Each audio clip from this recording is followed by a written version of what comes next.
So if you take a look at the things you have written down that you needed to achieve at this time, perhaps you've not really gone far, perhaps you're at the middle, perhaps you have not even started at all.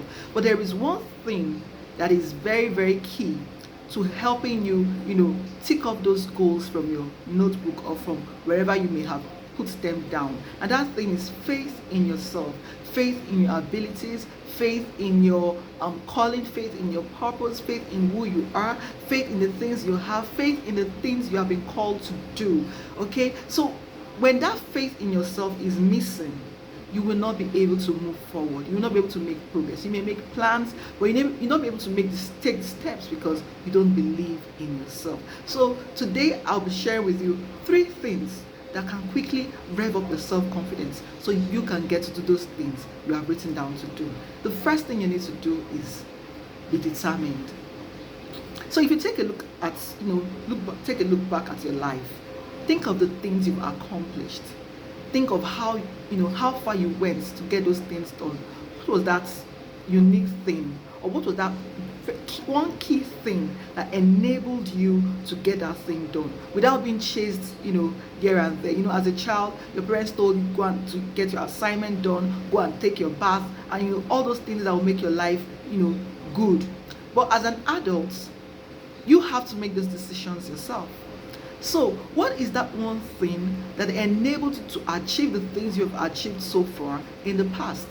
It is because you were determined. So in like manner, you have to be determined that you want to be a self-confident person, a self-confident woman, because faith in yourself is what enables you to go the distance for your dreams. So just make up your mind. Just tell yourself,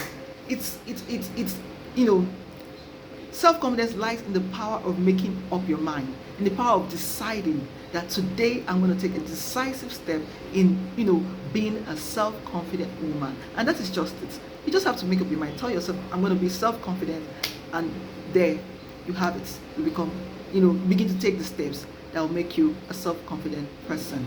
The next thing you will need to do is be mindful of your internal conversations. We all have those moments where we tell ourselves we're not good for the job, or we're not capable of doing one thing or the other because we don't believe in ourselves. Okay? So when you're conscious about the things you tell yourself, because the things you tell yourself inside, they're going to show up on the outside. They're going to show up when you want to take the step. It would hold you back because you've already told yourself, I can't do this. I can't take this step. I can't make this happen. I'm not good enough. So, but when you have told yourself that no matter what the circumstances are, I can make something happen, or I can do this thing, or I can I'll find a way, even if there is no way, I'll find a way, or I'm going to find help. When you've told yourself that, when you're about to take that step, you find that you have the inspiration. You find that you have the courage. You find that you have the impetus to move forward, to make advancements, to make progress, because you've spoken to yourself, in the positive.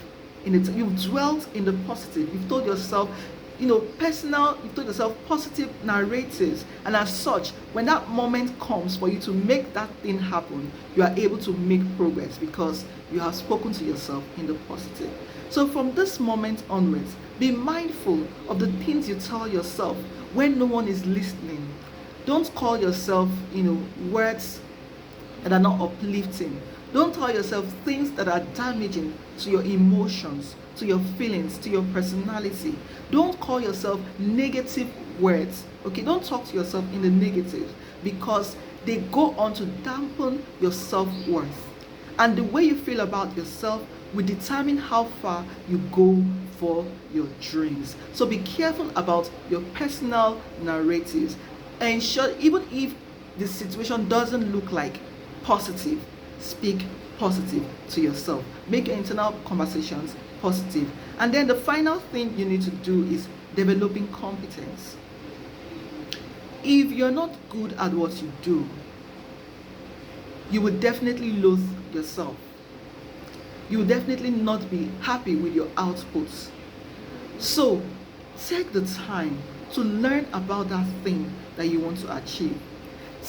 Settle down to build competence in that area that you need to achieve that particular goal or that particular dream, or that place you need to realize that potential. Settle down and develop competence. When you are competent, or when you are competent about in a particular area, in a particular field, it boosts your self-esteem, it boosts your self-worth, it makes you know that you are good, and that feeling alone is enough to make you self-confident. So I believe with these 3 tips I've shared, you'll be able to develop your self-confidence and become a self-confident woman at every point in time.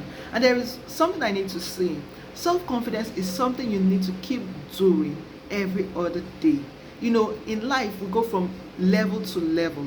Okay, in Christendom we say glory to glory. So if you have achieved a particular goal, there will definitely be more goals for you to achieve in the future, or tomorrow, or in a few years time, or in a few weeks time, or in a few months time. So if you have achieved a particular thing, don't get complacent, don't get satisfied, don't settle down. Keep building on your self-confidence, because it will enable you do more than what you even imagined that you could have done, and with that you're able to maximize your potential in life. Thank you for listening.